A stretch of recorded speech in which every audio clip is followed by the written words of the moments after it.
All tricks, no treats in the Medicare space. What can it be? What can it be?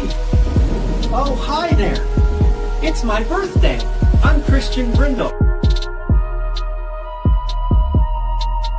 Area 51, 100%. I'm in. There's alien technology that we've been trying to recreate. The government's been lying about this one for a long time. Long time.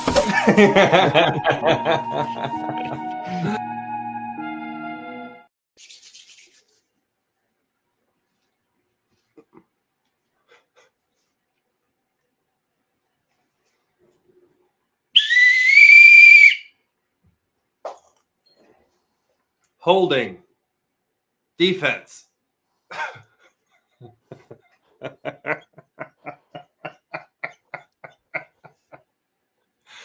That's a 10-yard penalty. We're going to repeat third down. It's so scary when you don't talk with that mask on. Everybody, welcome back to another episode of the Seven Figure Podcast, the number one podcast in the world for growing your insurance business. I am Ghostface. I'm joined with Referee Glenn, and happy Halloween, everybody. Episode 174. We got a lot to talk about today. And there's no way in hell that I'm doing the entire show with this mask on. It's hard to hear you. It's very muffled. Very muffled. Hang on. I can't hear you now. For some obscure... That's a great... that's a classic.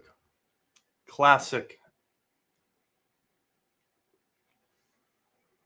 That's much better. That is much better, ladies. Happy Halloween! Happy Halloween. The last day of October. We made it. We made it, guys. We did it, everybody. Yeah, I mean, we have a lot to talk about on today's show. You know, for those of you that did not hear, the Idaho Department of Insurance is not playing around when it comes to these carriers. We're going to talk a lot about that. We're going to break down exactly what's going on. We're also going to talk about, you know, what does it mean? What does it mean going forward? Does it actually bode any type of lasting impact? We're going to kind of jump into that. Before we do that, though, what are your thoughts on Halloween? Are you a Halloween enthusiast typically? I really am. You know, growing up, I always, you know, enjoyed Halloween, but it's one of those, I don't know what it is about Halloween, but it's one of those holidays where, like, it seems like you're either all in or you're all out. Like, some people are like, oh, it's Halloween, I don't really care. And other people are like all in, they're decorating their house, right? Like I feel like slowly over time, I've gotten more and more into Halloween, especially like with my kids. And like, we typically do like a family costume. So this is really only part one of my costume. I'll have pictures posted later for you guys. But yeah, I'm super excited. I love Halloween. The family loves Halloween. But share some of your thoughts, sir, on the last day of October here. Thoughts on Halloween. What do we think? You know, like, for the last decade of my life, Halloween happened during AEP, or especially early on in my career as an agent, I just was like, it's another day of AEP. You know what I'm saying? Like, yeah. When I was going to people's houses in particular, I remember I'd always have clients where they'd be like, you want to come on the 31st? It's Halloween. I'm like, and? I'm like, is morning or afternoon better? Like, I didn't care. And the more and more established that I've gotten, the less and less I've personally written business, the more and more I'm like, I'm more into it. Having kids, I think, helped. Yeah, for sure. And so, yeah, I mean, we're going to be trick-or-treating.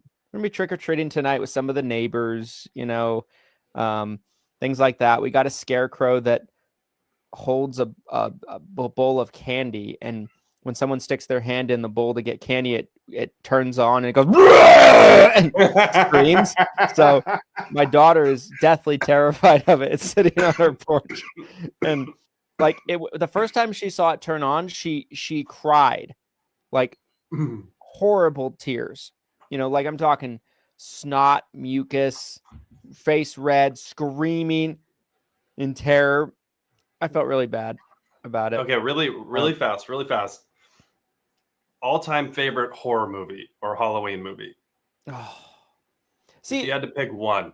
By nature, I'm not a big horror movie enthusiast. My wife definitely is. Yeah, I was gonna say, I know your wife is.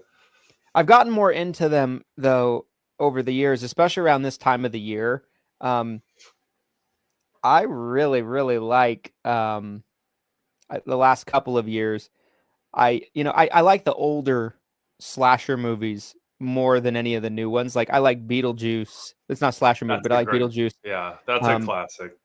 I like the Friday the 13th movies. I like the Nightmare on Elm Street movies. I like Scream.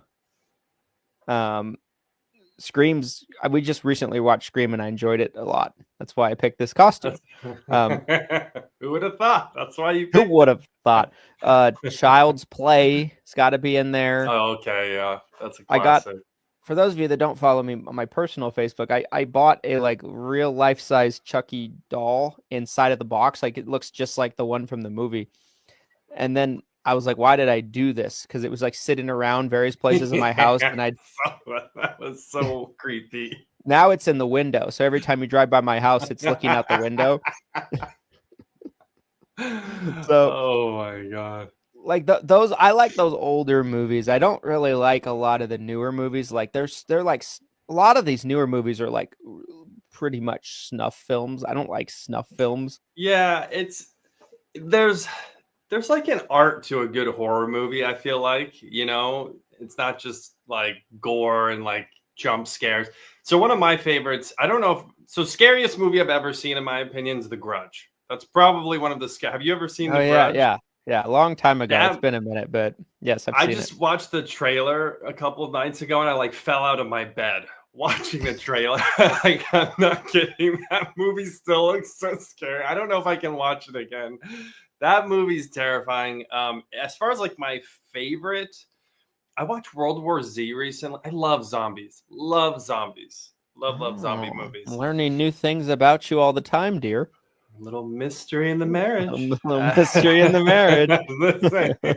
Stranger. I don't know if you count Stranger Things as a horror movie since it's more of like a show, but that's probably like my all-time favorite. I know that's not zombies, but just a classic. Stranger Things is so good. I know we talked about that the other day. I don't think you've seen it yet. I haven't seen it. I have yet Put it on your list. Put it on your list. Like I watched the first like 3 or 4 Friday the 13th movies in the last 2 months. And then I watched the first like 3 or 4 Nightmare on Elm Street movies the last couple of months. I haven't watched Halloween yet though. And I feel like I need to do that. Maybe tonight. We'll have to see. You should. You should. To kind of transition into the next few items of business here, a couple of things I wanted to update everybody on. So one is our show that we did on Wednesday. The stream got cut off. We were trying to figure out what happened. We ended up recording the whole episode. It was just over an hour long. I really enjoyed it. We were going through John Oliver, which is last week tonight. He has a talk show on HBO. He had a main topic where he spent over 30 minutes talking about Medicare Advantage. So Christian and I were doing a reaction video to his show that just came out last Sunday night. It's on YouTube. So all you have to do is search last week tonight and then Medicare Advantage. It's the most recent episode. It's literally titled Medicare Advantage. And we were going through it. And what happened is halfway through the show, Facebook was like, oh, copyright, and just terminated our stream. So if you were watching the last episode and you're wondering what happened to that, unfortunately, because we were reacting and showing the episode of that show while we were live, it got cut. check out the audio. We have the audio. It's on all of the podcast platforms out there, Spotify, Apple, you name it, you can find it there. I think it's a really great episode. And Christian was just triggered for the better part of an hour going through it. It was hilarious. It was great. Another item of business I want to talk about really fast. Halloween here in the States. Obviously, elsewhere in the world, it's a little bit of a different holiday. In the Philippines, it's called All Saints Day is what they celebrate, which is very similar to kind of in Mexico, the Day of the Dead. So because of that, the Lead Heroes call center is closed today. So we still have some staff at Lead Heroes, especially if you want to take advantage of our $19 exclusive call verified Medicare supplement leads. That promotion ends tonight. That's right. We've made it to the end of Medicare Supplement Awareness Month. Did we save the subs? Time will tell. Time will tell if we did save the subs. Most likely this will be an ongoing tradition of saving the subs. Just because you slowed the trend of the whales going away doesn't mean the whales are not still in danger, and hence is the truth with the med subs, right? That's right. Takes well said. A long time commitment to save an endangered species like our dearest beloved med subs. And we will save them. We will save them. We don't need any more funerals. We don't need any more, moments where we all come together and grieve our dearly beloved lost med sup anymore. We don't need that. I'm more interested in the revival of the med subs, which, you guys have probably seen our zombie videos that we've put out. That's what we envision happening when the med subs are saved. They literally rise from the dead. Whoa! Shout out to Steve. Got 10 approved underwritten subs in the last few weeks. I will say, you guys, again, not trying to toot our own horn here, but I feel like I've heard and talked to more agents writing more Medicare supplement plans this month than I have in a long time. And it really does warm my heart as someone who is one of the elders in the space, being in the space for over 10 years. When I came in, it was all MedSup. Everyone was selling MedSup. Medicare Advantage was kind of this scary thing for a lot of agents. And so majority of the agents that I was working with when I first came into the industry over 10 years ago, they were all focused on Medicare supplement. So to see the revival is super exciting.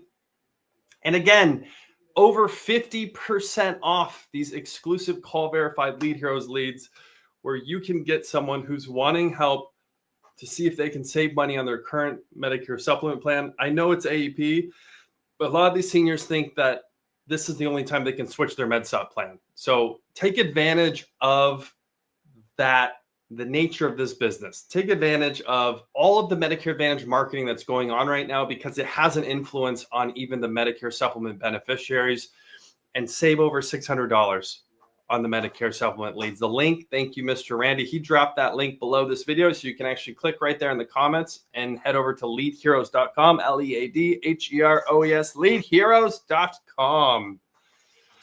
All right, Mr. Brindle, anything else you'd like to add to that? No, I think, it's not too late, guys, to save a med sup in need.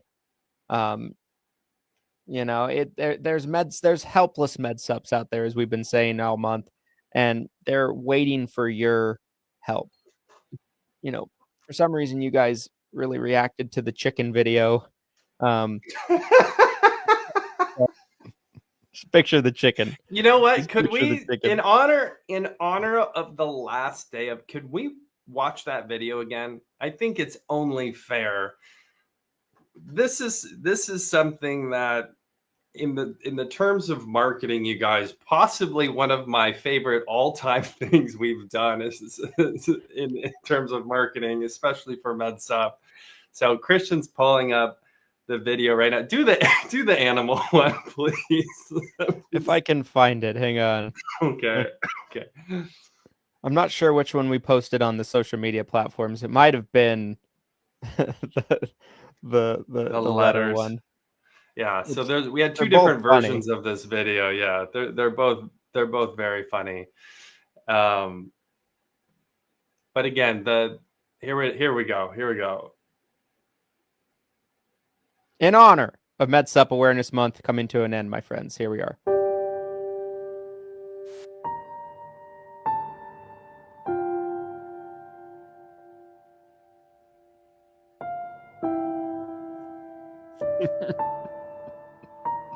It's like moment of silence. Hi, I'm Christian Brindle.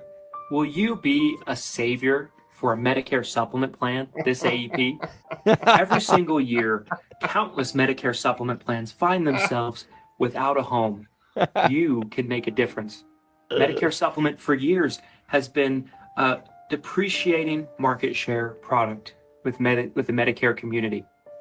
But if you call the number on the screen today, you can get $19 Medicare supplement leads and find a home for a helpless Medicare supplement who just wants to make a difference.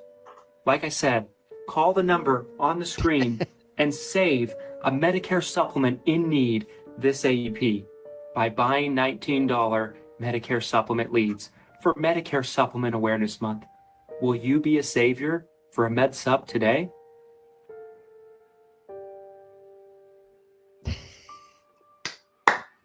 Oh my gosh! What a great legendary marketing piece. This hits you in the heartstrings. So there's another version of that video, if you haven't seen it, you guys, where we actually have some animals spliced into there. There's like a chicken. It's like a rooster. I wish I knew where it was. I don't know. The rooster. Yeah, it's incredible. Oh, Randy with the win. I don't know if you want to play the other one as well. We could just play maybe the beginning. But Randy did send it to me. Play it. Okay. Just play the whole thing. Yeah, this is the whole thing. No, play the whole thing. Yeah, okay. All right, this is the animal version for those of you who haven't seen the alternate.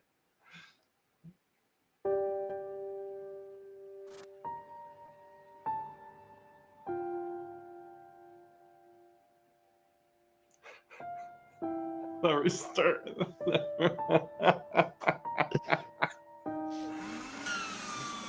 Outside of that, it's exactly the same, I believe. Maybe skip to the end. Skip to the end. Yeah, skip to the end. For a MedSup today, it's the same. Yeah. There was one version that we created where you were like holding the rooster. It was like an AI Christian.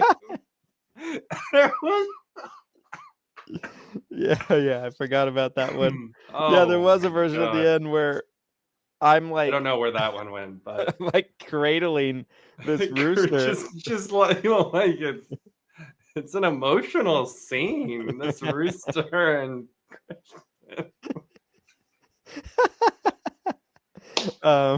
save the great marketing everybody. campaign. One of my favorite marketing campaigns. One of my favorites. Yes. Yes. We put together some outrageous marketing campaigns. We really do that no one else would do, by the way. Like other people would not go as far as we do.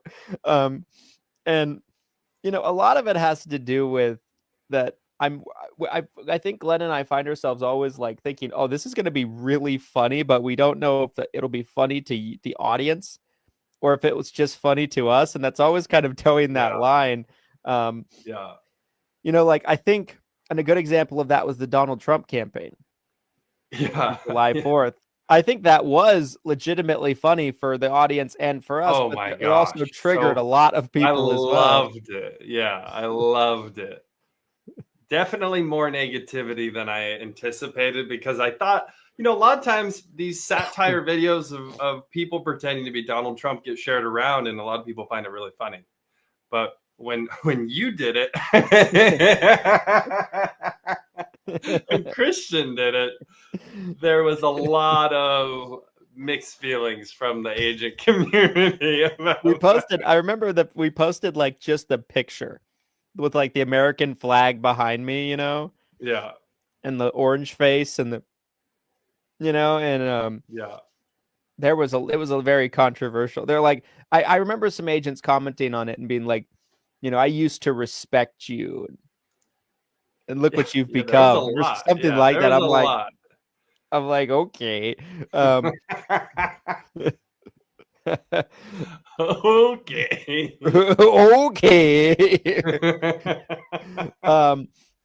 Anyway, let's shift gears Yes, into the main topic at hand, because there is a lot to talk about it. I actually did not have the letter prepared, so I'm pulling it up right now. Please do. I'm going to give everyone, while you're doing that, I'm going to give everyone a little preface to the situation here. If you're completely out of the loop and you're not sure what's going on, we covered this on a recent episode of the podcast, talking about the State Department of Insurance for Idaho. So the DOI at Idaho, I believe it came from the director, which we deemed was the commissioner. So, the person in charge of the insurance department. The governor was also it was on like the governor's letterhead. So it looked like it was, potentially co-signed by the governor as well. And it was talking about the non-commissionable plans that we've all been dealing with, and how the state of Idaho was essentially like, knock it off. Like, we need you guys, and honestly made some proposals on, how things could change moving forward. That it was a breath of fresh air that we talked about in depth. I'm pretty sure we read like almost the entire letter back then. Now we have a part 2 for you guys today. If you haven't seen this shared, there's been another letter. Sir, another letter has dropped.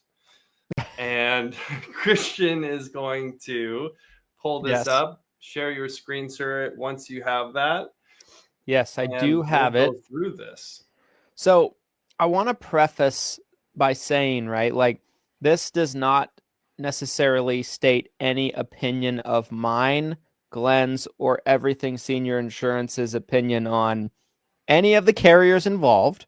We are literally just reporting on the events that transpired. Just public information that we're sharing. That's right. I wanted to make that very clear up front. I saw 2 versions of this, and there probably were 2 different letters, but I'm sure they said relatively the same thing. One went out to United Healthcare. The other went out to Pacific Source, which Pacific Source, on a much smaller scale, does plans in a handful of states, like Washington, I believe. I want to say they do some stuff in Oregon. And yeah, they do. In Idaho. Can you zoom in a little bit? Yes. How's that? One more. Perfect. Okay, so this was publicly found on Google, on, it looks like, doi.idaho.gov. Okay, so it was filed October 28th, 2025 from the Department of Insurance of Idaho. Okay. And it kind of starts off by saying, first off, it's a cease and desist order and notice. And it essentially starts off by saying, to the authority granted to the director of the Idaho Department of Insurance in the Idaho Insurance Code, section 41-101. The thing about it is there is a lot of legal jargon and gobbledygook in these types of letters. So I almost hate to read it verbatim too much, because I might put a lot of you to sleep. But more or less, it's stating that... Read that top paragraph. I think that's a pretty... No, right there. This one? Oh, okay. Yeah. So that's a good Idaho one. Code 41-1301 through 41-1321, known as the Trade Practices Law, was enacted by the legislature of the state of Idaho to define or provide for the determination of all such practices in this state which constitute unfair methods of competition or unfair or deceptive acts or practices, and by prohibiting the trade practices so defined or determined. So like that right there, I would be shocked if any of you could translate that for me and know what that means. I have an idea of what they're trying to say here, but yeah, I mean, I can't speak to the the legal interpretation of this, but what it sounds like they're trying to say is that it is unfair business practices what's going on by these carriers. yeah. Right? I mean, that's why they're asking for a cease and desist. My bigger question that I have, and I don't know if you have any idea about this or not, when a cease and desist like this gets filed, what are these insurance carriers supposed to do? Just immediately pull out of the state? So I want to circle back on that because it's a very good question that I have a lot of thought of. Thank you. It is a very good question. Thank you. I want to come back to it because I want to get through the letter a little bit. Traveling. So this is a little bit more clear, right? That Yes. This part above is more of like cease and desist, gobbledygook stuff. But right here, I'm not even going to say the carrier's name. I'm going to say carrier is a Utah domiciled insurance licensed to transact insurance in the state of Idaho. That's a little bit of interesting. Or on or above September 2025, it came to the department's attention that carrier was intentionally limiting access to Medicare Advantage products by curtailing access to MA applications online. So that's much more clear what they're upset about. Yeah. So it became known to the department that the carrier was limiting access to MA plans on their websites through approximately dozens of licensed Idaho agents. It also came to the department's attention that carrier was intentionally limiting paper applications and consumer access. Okay. Through dozens of agents, the department learned carrier was rescinding agent commissions on MA plans. Carrier discontinued commissions, even though commissions were included in the rates at development, filed for approval, and are being charged to Idahoans, if I'm saying that right. Sorry, you Idaho residents, if I'm not representing your terminology right, eligible for Medicare. So this is interesting. So Idahoans? Idahoans? Idaho. So this part's kind of interesting, right? Because this is stating that commissions were built into the rate development of the plans. And then last second, the commissions were pulled, where from the standpoint that they're almost saying like it was built into their rate developments, which means like the amount of funding that they get. Now, this is national funding, not state of Idaho funding. So I don't know what type of jurisdiction they really have on that part of it, but interesting that they mentioned that. The department verified carrier's intentions when it received a copy of its amendment to agent agreement, which we all got September 9th, 2025, wherein carrier notified agents that some MA plans would become non-commissionable for applications signed after October 1st, 2025. Many agents told the department that they were informed directly by carrier representatives that the company did not want to sell any MA plans, despite plan marketing efforts. What did I do? Where did I go? Where am I? What did I do? What did I do? Okay. Agents were told carrier discontinued offering commissions to discourage enrollment. In a meeting with the department on or about October 17th, 2025, a carrier representative said carrier was deliberately discouraging enrollment by any means possible. So there's a lot here. There's a lot to kind of unpack here. Yeah. Let me go through this next little part right here, and then we'll kind of break this down, which we have plenty of time to do. Absolutely. The representative the representative affirmed that the elimination of commissions was not about carriers saving money. Interesting little tidbit there. It was about discouraging enrollment and steering interest away from MA plans, which has been what we've been told by carriers all along.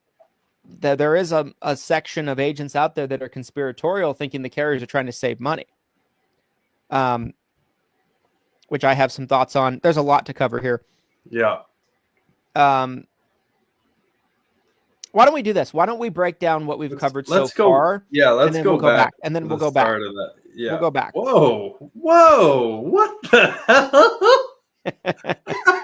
That's ghost face. Let's start. All right. So to diagnose this, I want all plausible deniability. So I will be changing, for lack of a better term. Someone asked what you were dressed as, so yeah, let's make sure you're in full costume for this section. No evidence that I am the one making these comments. Okay. All right. So now listen, if you say anything, I can hear you. If you say anything questionable, I will call a foul and I will throw my flag, okay? So be careful. I'm gonna have my whistle ready.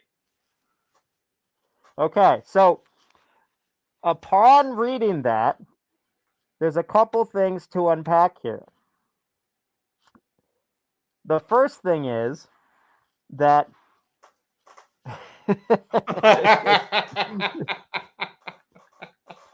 I don't know if you can even hear me. I feel like I'm extremely muffled. It's very muffled. It's very. So, okay. The first thing there to unpack is the carriers communicating to everyone involved that they are trying to discourage enrollment into the MA plans totally. Now, why would that be? An agent might ask. Why would a carrier want to discourage enrollment into the MA plans but offer the plan at the same time? There's a lot of politics behind this. You know what? Fuck it.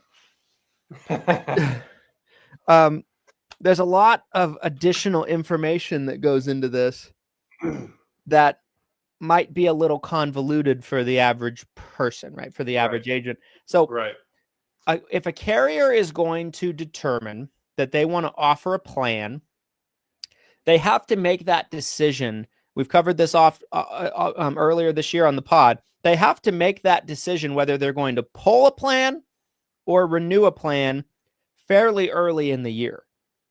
And once they've made that decision, they kind of have to relatively stick to it. They can't decide in the 10th hour that they're going to be pulling the plans, right? Because they'll be penalized if they do. Right. Not to say that it's impossible for them to do, but the ramifications are there. They're there from CMS. And so the carriers feel like, and when I say this, there's going to be people that are going to come out of the woodworks and they're going to be like, drinking the Kool-Aid, are you? The carriers convinced you that? Who told you that? The carrier's mom? You know, like I'm going to get all this. But I'm just telling you the realities of a Medicare Advantage approvals and plan discontinuations and service area reductions, how they work, right? They have to do it if they don't want to get penalized by CMS far in advance. So there are situations where a carrier determines this plan is not a priority for us. This market is not a priority for us. So over the course of the future, our plan is to pull this plan, but they might not know that at the time of the year that they actually have to make that determination to avoid penalties. So they decide to keep the plan not knowing what's going to be. And then when they determine, oh, this market sucks for us. Right. We already committed for next year.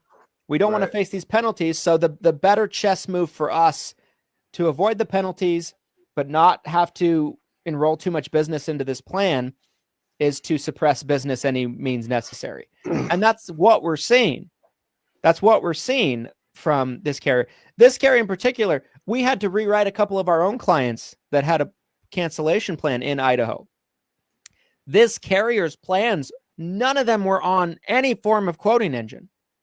Most quoting engines like Sunfire will show you non-commissionable options, not this area, not for this carrier. They're gone. They're not even there. So they're suppressed in a real way. It's not just showing you the plan and saying non-commissionable. It's not even there. Right? So really fast on this topic, because obviously this has been, beaten to death, right? This exact topic. Yeah. One thing that came up in the Facebook group, I saw a comment from an agent, because basically, and I think you had even you pretty much commented what you just said, right? You were explaining for the millionth time what it appears to be is going on, which again, I think that makes the most logical sense, what you just said.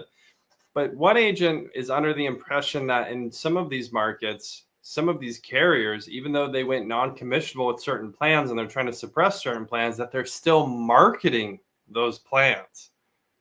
Like direct mail, etc., like directly to beneficiaries. So I have some thoughts on that, but I'm curious what your thoughts were surrounding that. Yeah, my thoughts are the same. When I saw those comments, I remember commenting under it and saying, can you show me?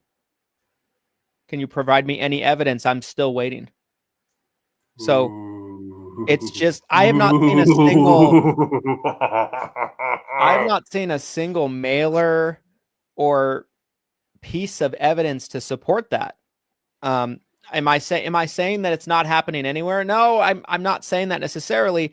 I just haven't seen any examples that I can point to and be like, that's happening. See, if I took every single little comment from every agent as gospel, I'd believe all kinds of wacky shit. True.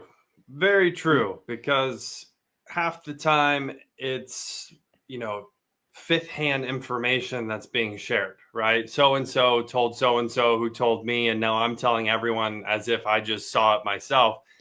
There was a situation recently where someone posted in the Facebook group and they're like, big carrier, won't name the name, but they recently cut PDP commissions. There's a hint. They have another hint? They're cutting. How many letters? November 9th. November 9th. So someone was like, just left the carrier meeting. Plans going non-commissionable. Here we go. And so I'm like, but they use that exact date. They're like, we have till November 9th. I'm like, are you sure this isn't the PDP thing? And people are commenting underneath me. They're like, nope, it's new plans. And they're like, they sent out a document. I'm like, can you show me? They provide me the same agent agreement they sent out in September. So I'm like, oh, this is this. And then I cross-referenced it with the old document I had. It's exactly the same. There's no new plans on it. Yeah. So I'm like, you're talking about the document from September. Nope, it's new plans. And I'm like, no, it's not. It's the same document. So agents are not reliable narrators is my point. They're like clients. They're not any better. You know what I'm saying? Like clients tell you all kinds of things, like my doctor's office said that, if I signed up for this carrier, they would deny my surgery, come to my house, burn it down, and kill my husband in his sleep. And I'm like, wow, don't want any of that. But my doctor said it. I'm like, have you seen that from the carrier? No, I've never actually seen them commit arson and murder. Like I haven't yet to see that yet. Agents are just as reliable of narrators as clients oftentimes. So I say all that to say, I haven't seen any evidence of that. It's just, I've only heard hearsay. And when I pushed for evidence, no one could give it to me. So even if it was true, I have a couple of thoughts, assuming again, and I'm totally on board with everything you just said there. 9 out of 10 times you're dealing with an unreliable narrator in these situations. Second, third, fourth hand information, or they saw something that they thought was something and they made an assumption. But, similar to the way that these carriers get locked in from earlier in the year, right? Because they file for these plans early in the year and then they don't realize, how the market's going to shift potentially under their feet, right? And then they're trying to maneuver what to do that is in the best interest of them and in best interest of their shareholders, etc. Well, potentially they already committed to marketing as well. They may have committed to marketing that plan back when they filed for it earlier that year. So that still, to me, there's still no smoking gun, because everyone's always like, this is it. This is the smoking gun. The carrier's trying to market directly to consumers and cut out agents and brokers. It's like, yeah, I have yet to see it. I'm still waiting for that. Again, bring me the evidence. It's a big conspiracy. Yeah, it really is. You know what I mean? Like, there's carrier reps on moon stages, and they're floating up and down with tied to wires. Carrier reps, no commissions, polos, no commissions. They're gone. Why? We're on the moon. I'd love an AI image of that. One big step for insurance carriers. And one small. So you asked a really good question that I wanted to kind of circle back to. Yeah. And that was, what can the carrier do about this now? Before we get to that, there was one other thing I wanted to ask you is, it mentions that these plans are created with the broker compensation in mind from the beginning. Tell me your thoughts on that before we get to that second question you're about to answer. I believe that to be true. Same. I don't know what type of business that is of the Idaho Department of Insurance, though, because it's funded by CMS. That's factored into CMS funding, not Idaho Department of Insurance funding.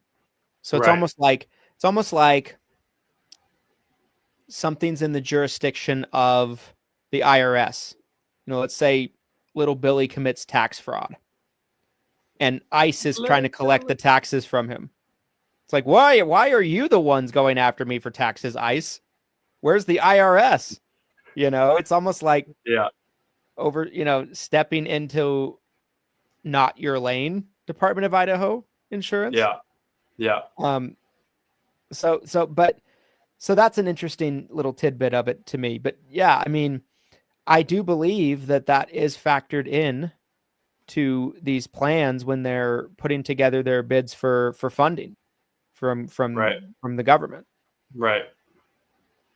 It's relevant information, but what can the Department of Idaho Insurance do about that? They can't, but it is interesting in the fact that from the get-go, if the plans are created with the idea that they're going to be compensating an agent to help someone, it's kind of completely counterintuitive to the entire conspiracy argument. I guess that's kind of the reason I wanted to get into that now, is like, here is it is Idaho, but it's still a major government department on record saying that these plans are designed with broker compensation in mind from the beginning.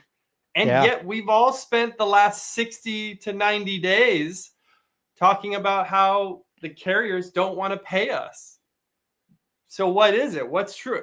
Are the plans designed with compensating us from the very beginning before the plan even gets filed by the state?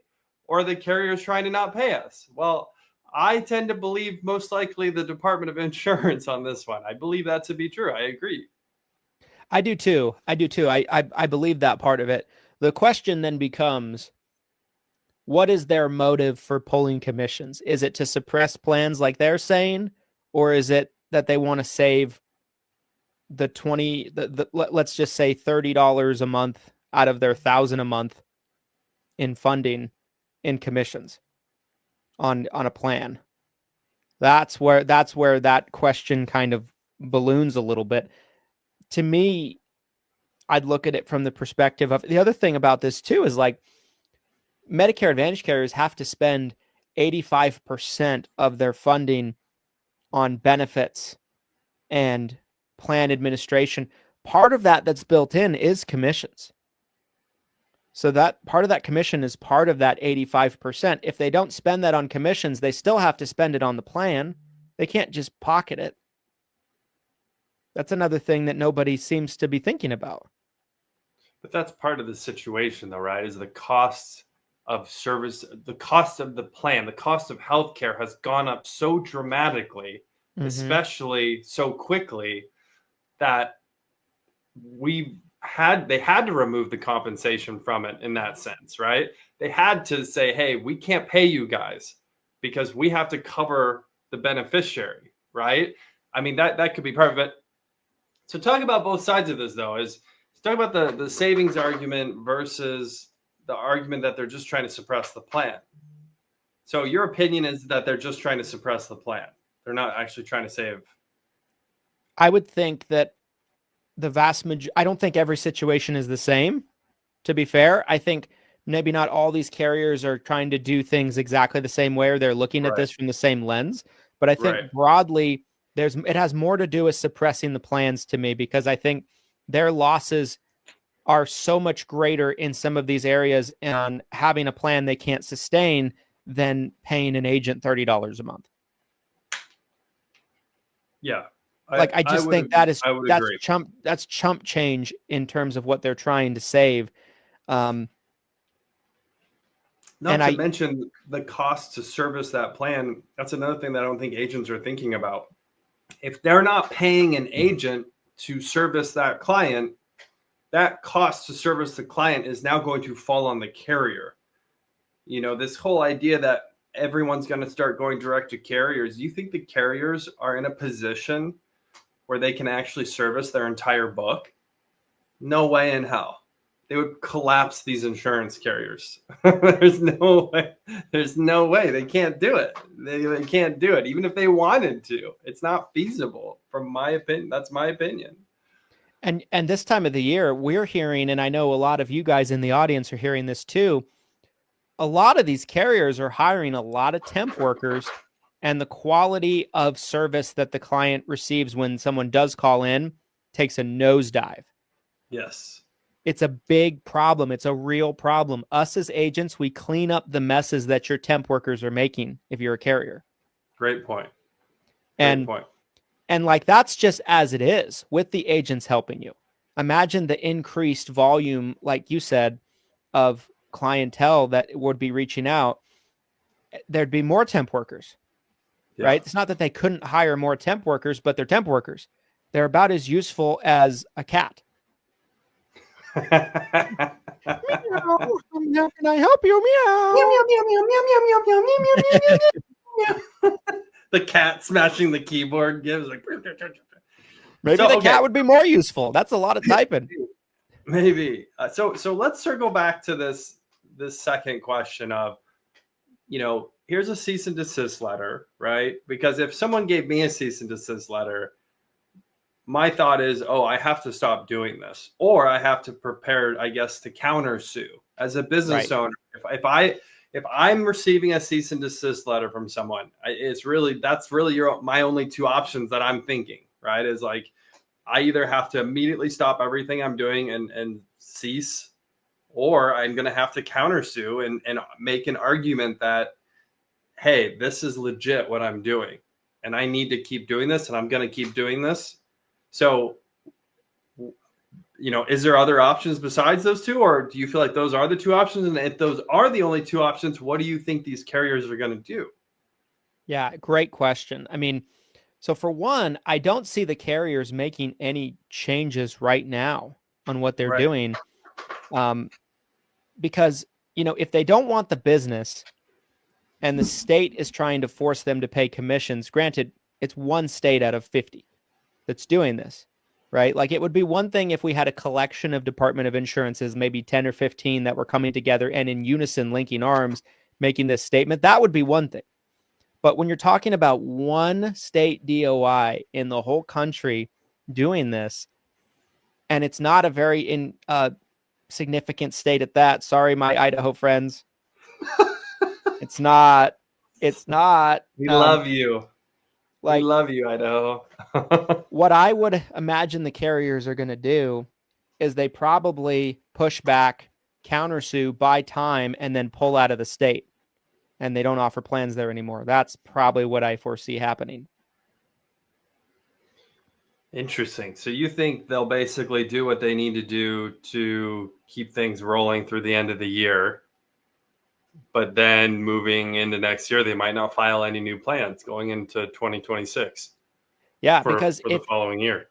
if you have 49 other states you can play in as a carrier, and none of them are going to give you this much grief, what's the easy solution? Yeah. Just leave the Go pain walk in the away. ass state. Yeah, you walk away.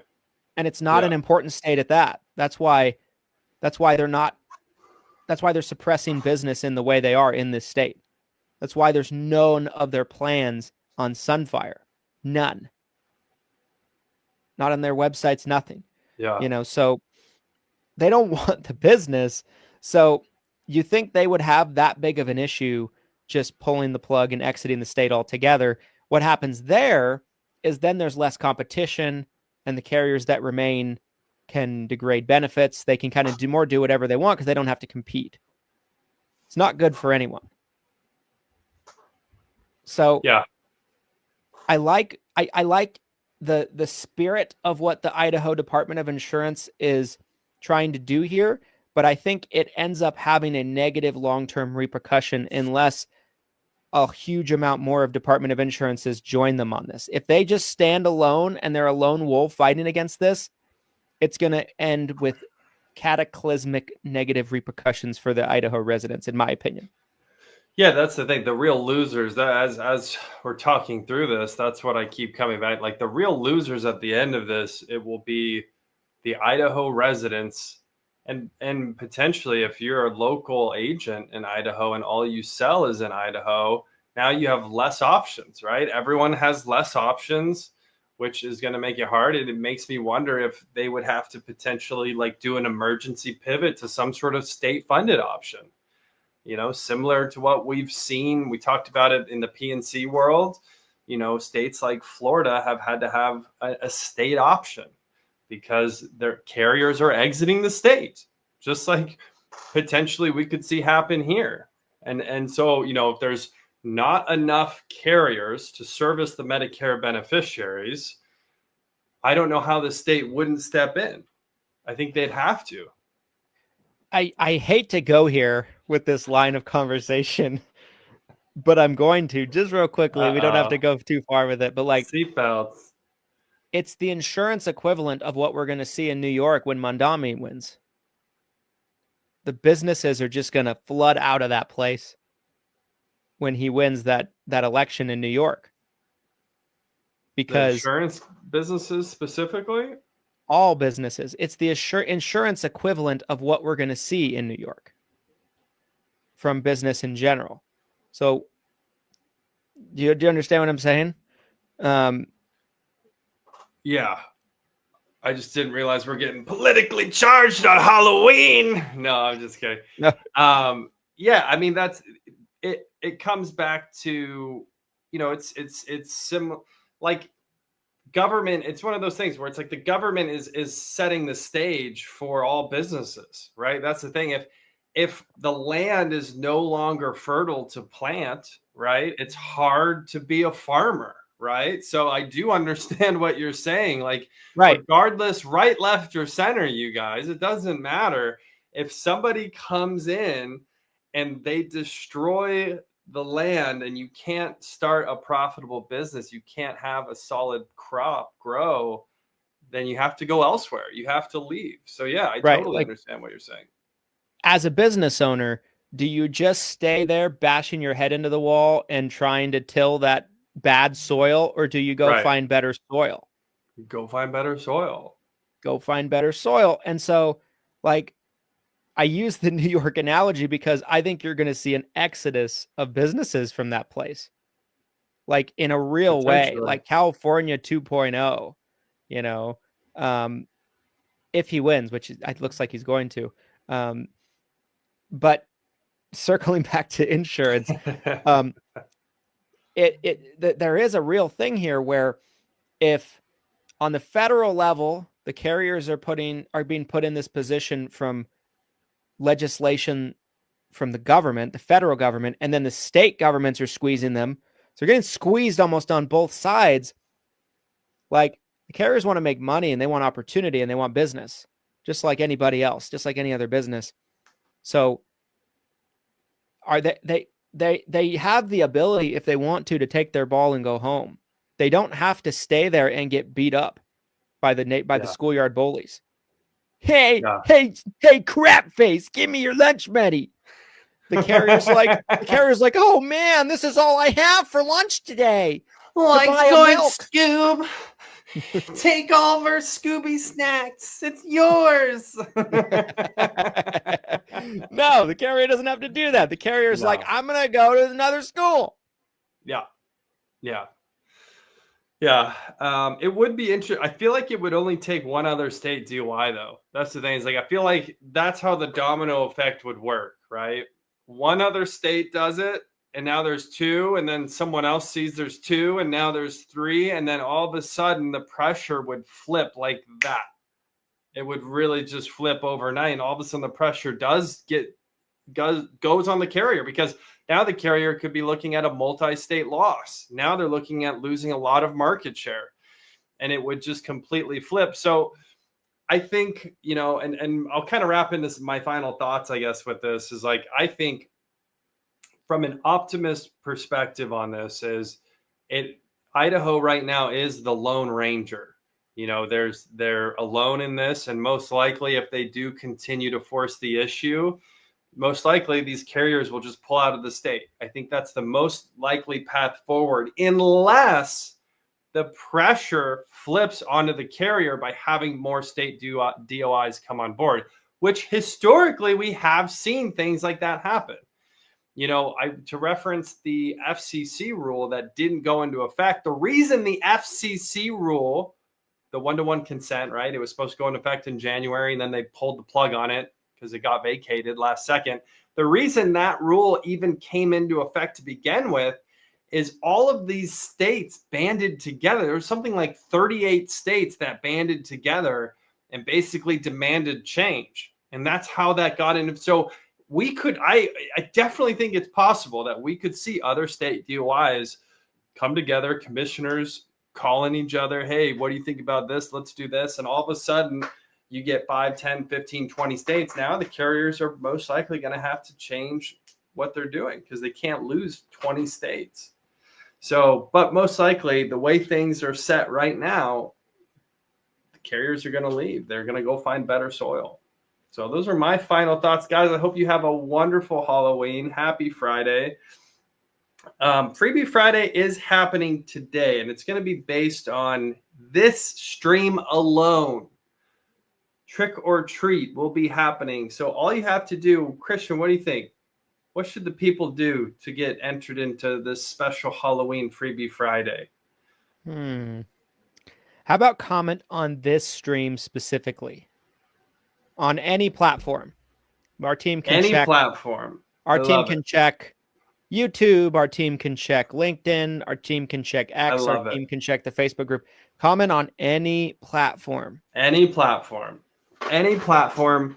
And you will get potentially, based on our giveaway, which we do by the end of the day today. So if you're new to the group, we have a fancy schmancy wheel where anyone who commented, you automatically get entered, and then we're going to give away 10 free Medicare supplement leads to 10 different people. So we're going to do 100 exclusive call verified Medicare supplement leads to really put an end cap on Medicare Supplement Awareness Month. We talked about it earlier in the show. If you are looking for leads now, you don't want to wait, take advantage of this discount before it goes away. Again, the link is already in the comments in the seven-figure Medicare Agent Facebook group on this stream. You can go to leadheroes.com and save over $600 on Medicare supplement leads. Comment on this stream, comment anywhere you're seeing this. And as long as it's still Halloween, you have a chance to win free Medicare supplement leads. Here's a question I keep getting too. Like, how do I get my free leads?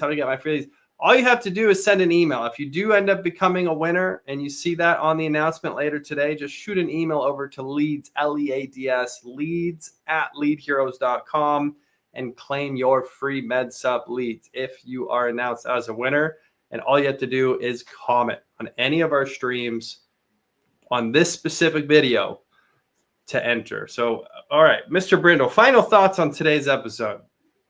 Yeah, I mean, for any of you guys that want to read this in its entirety, there's a lot more that I was hoping we would have time to get to, but the time got away from us. We only have so much time. We're top of time.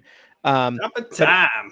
If any of you guys want to read this in its entirety, the only thing I had to do to find it was go to Google, type in Department of Insurance cease and desist letter. It's the first thing that comes right up. But there's some things that we didn't get to, like, conclusions of the law, things that they're asking the carrier to basically to do.